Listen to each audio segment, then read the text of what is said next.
ओम श्री गणेशाय नमः। ओम श्री सरस्वत्यै नमः।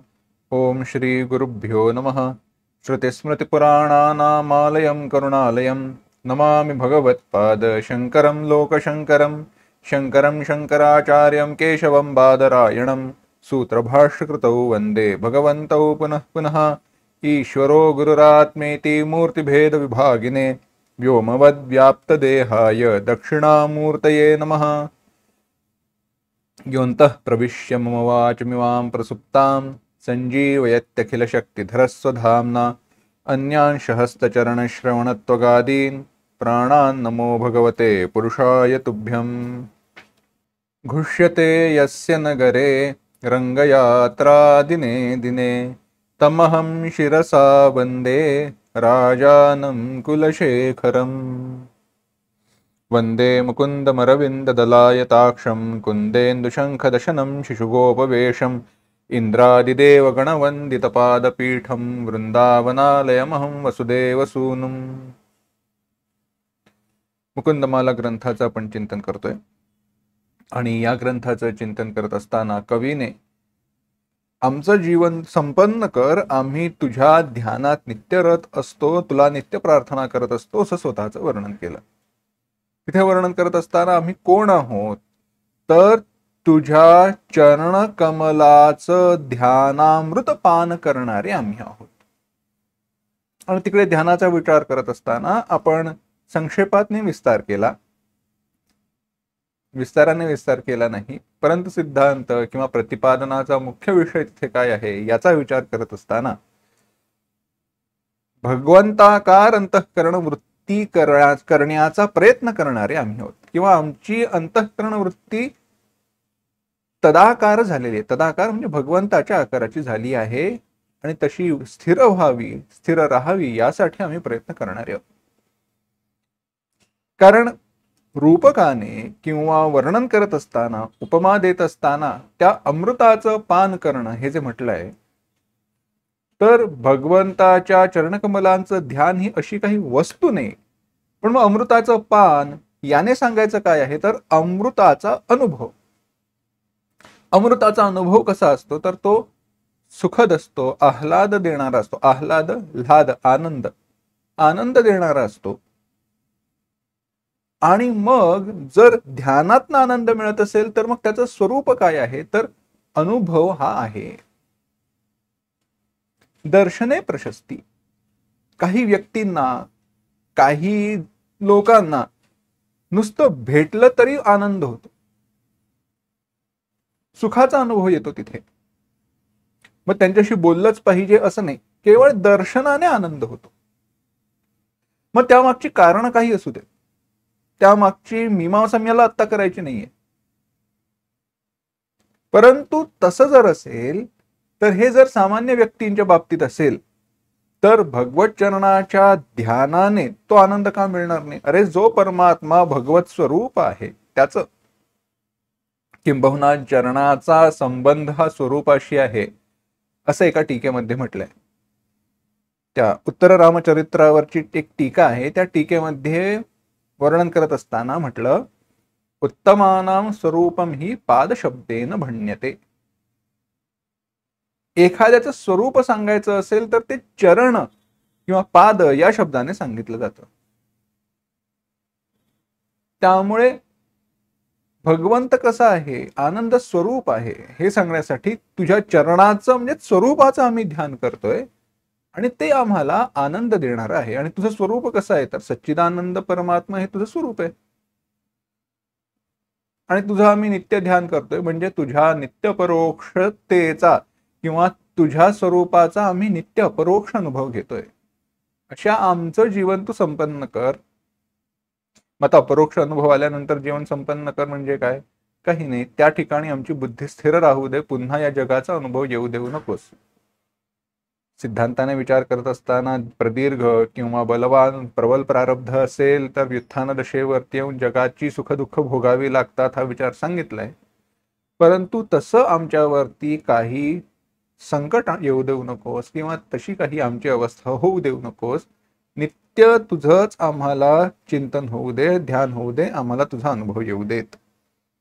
हे सांगितल्यानंतर भगवंताची पुन्हा एक प्रार्थना कवी करतोय. कवी म्हणतोय 22वा श्लोक. हे गोपालक हे कृपा जलनिधे हे सिंधु कन्यापते हे कंसांतक हे गजेंद्र करुणा पारीण हे माधव हे रामानुज हे जगत्त्रय गुरो हे पुंडरीकाक्ष मां हे गोपी जननाथ पालय परम जानामि न त्वां विना.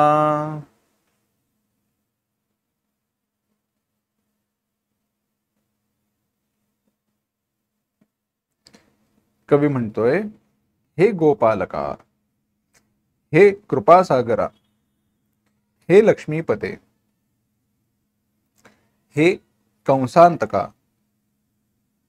हे गजेंद्रावरती करुणा करणाऱ्या, हे माधवा, हे बलरामाच्या धाकट्या भावा, हे रामानुजा, हे तीनही जगांच्या गुरो, हे पुंडरीकाक्षा, हे गोपी जननाथा, माझं पालन कर, तुझ्याशिवाय मी इतर कोणालाही जाणत नाही.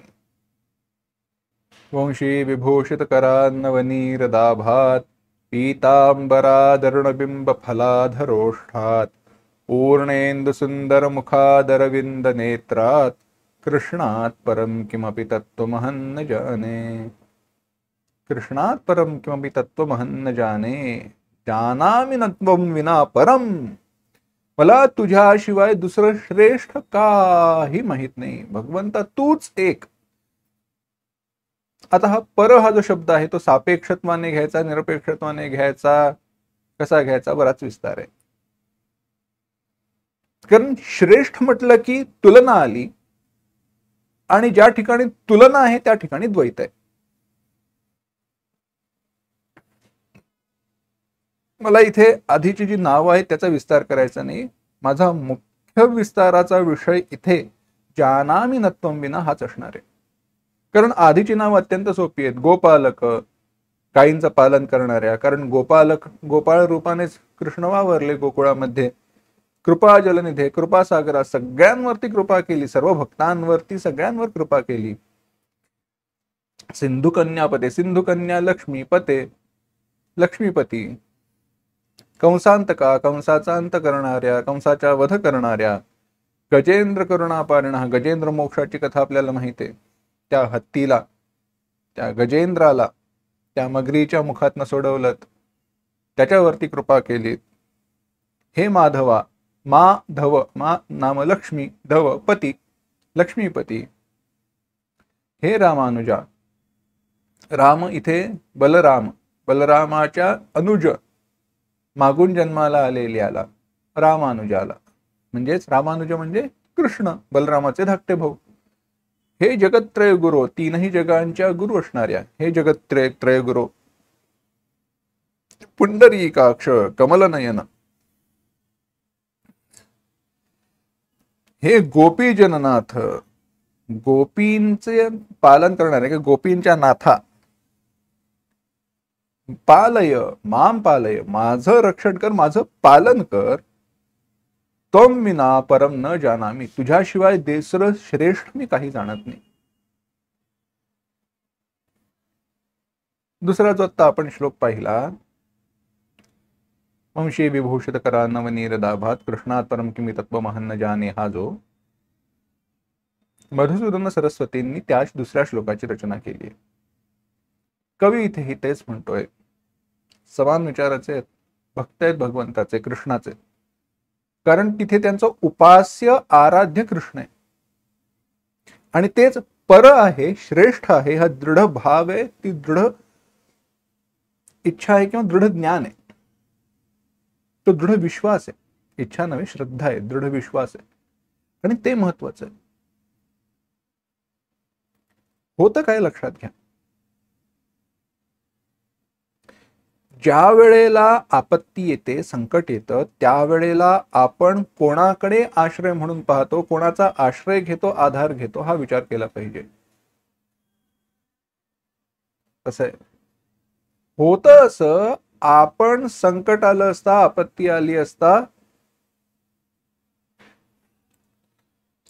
संकट आलं असता, आपत्ती आली असता, आपल्या पुरुषार्थाचा किंवा आपल्या आजूबाजूला असणारे आपले नातेवाईक, सगळे संबंधी, नातेवाईक यांचा आश्रय घेतो.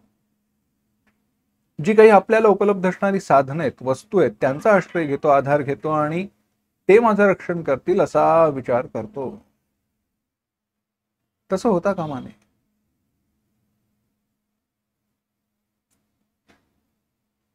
आता इथे आक्षेप घेतला जाऊ शकतो, मग काही करायचंच नाही का? तर तोही विचार नव्हे. संकट आलं असता, आपत्ती आली असता, मी करेन असं न म्हणता भगवंताने दिलेल्या साधनांचा मी उपलब्ध म्हणजे साधनांचा मी वापर करेन, परावलंबित्व नव्हे. लक्षात घ्या, इथे बरेचदा गफलत होते, गल्लत होते, चूक होते.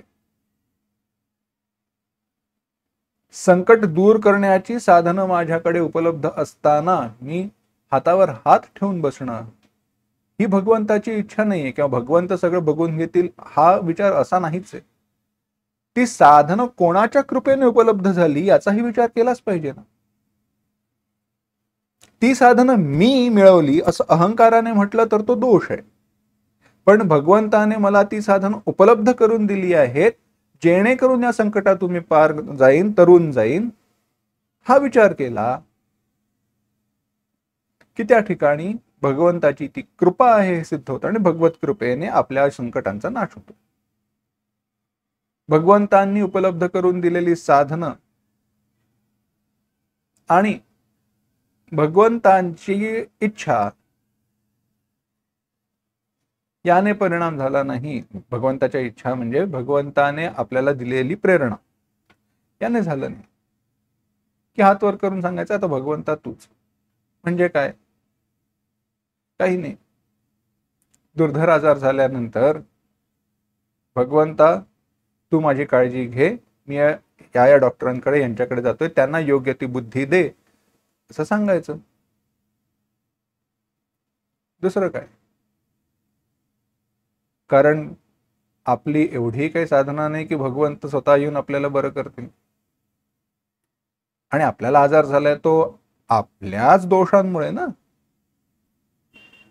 आपणच काहीतरी उलट सुलट खातो, आपणच काहीतरी वागण्यात चूक करतो आणि आपल्याला आजार होतो, बाकी काही नाही. भगवंतांनी आणलाय का तो आजार? व भगवंतांनी का दूर करावा? कुठलं काय आहे? संसारात राहून वैराग्य नसताना वैराग्याचा आवडता येत नाही, आणि वैराग्य असेल तर संसारात राहता येत नाही.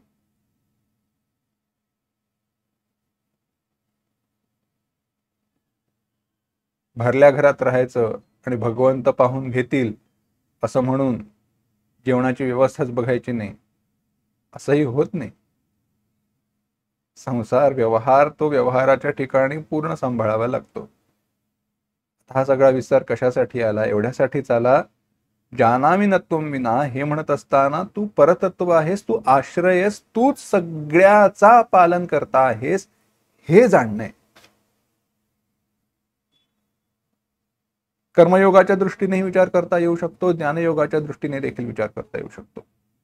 कर्मयोगाच्या दृष्टीने कसं, आपली बुद्धी कर्मप्रधान असेल तर मी जे जे काही संकटाच्या निवारणासाठी पालयम म्हटलं ना, पालन कर म्हटलं, मग जर पालन कर असं म्हटलंय, विभाग करूयात, सोपं जाईल.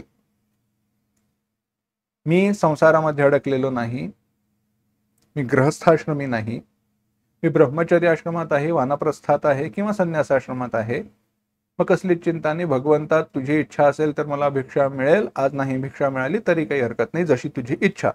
भगवंतावरती वाहून दिलेला भार संसार आहे, त्यामुळे काही प्रश्न होत नाही. तिथे काही विचारावं लागत नाही, काही विचार करावा लागत नाही. गृहस्थ असेल तर गृहस्थ आश्रमाची सर्व कर्म आपल्याला पाळावी लागतात आणि त्यातून जे काही योग्य फळ आहे ते भगवंता तुझ्या कृपेने मिळेल, त्याने तू माझं पालन कर हा विश्वास ठेवायचा असतो. संकट प्राप्त झालं असता त्या ठिकाणी कर्मयोगाचा विचार, किंवा संकट काय किंवा एरवी सुद्धा कर्मयोगाचा विचार जो आहे त्यामध्ये योग्य ती कर्तव्य कर्म पूर्णपणे करायची, त्यांचं पालन करायचं. परंतु फळाची आशा ठेवायची नाही, कारण भगवंता तू पालन करणार आहेस, तू योग्य तेच करशील या विश्वासाने राहायचं. आणि मग जे फळ मिळेल ते भगवंताच्या कृपेने योग्य तेच मला मिळालेलं आहे हेही जाणायचं. हे जानामी नत्वं विना आहे. मग त्यावेळेला असं नाही झालं, माझ्या इच्छेसारखं नाही झालं म्हणून दुसऱ्या कोणाकडे तरी मदत मागायला जायचं, असं करू नये. असं करता येत नाही. जानामी नत्वं विना, तुझ्याशिवाय श्रेष्ठ मी दुसरं काही जाणत नाही. व सिद्धांताचा ज्ञानाचा विचार काय? तुझ्यापासून एवढं श्रेष्ठ, तुझ्याहून श्रेष्ठ म्हणजे तूच जगत कारण आहेस, तूच अभिन्न निमित्त उपादान कारण आहेस, तूच या जगामध्ये भरून राहिलेले चैतन्य आहेस. तुझ्या पलीकडे काही नाही, म्हणजे तुला दुसरं काही कारण नाही, तुझं कारण दुसरं मी काही जाणत नाही, तूच सगळ्या जगाचं कारण आहेस. कृष्णात परम किमपि तत्त्वमहं न जाने, जानामि न त्वां विना. तुझ्याहून दुसरा श्रेष्ठ कोणी मी जाणत नाही, अशी प्रार्थना इथे कवी करतोय. अजून आता भगवंताचं कवी काय वर्णन करणार आहे ते आपल्याला पाहायचंय, पण ते पुढील भागामध्ये पाहू. ओम असतो मा सद्गमय, तमसो मा ज्योतिर्गमय, मृत्योर्मा अमृतंगमय. ओम शांति शांति शांति. हरि ओम. श्री गुरुभ्यो नमः. हरि ओम.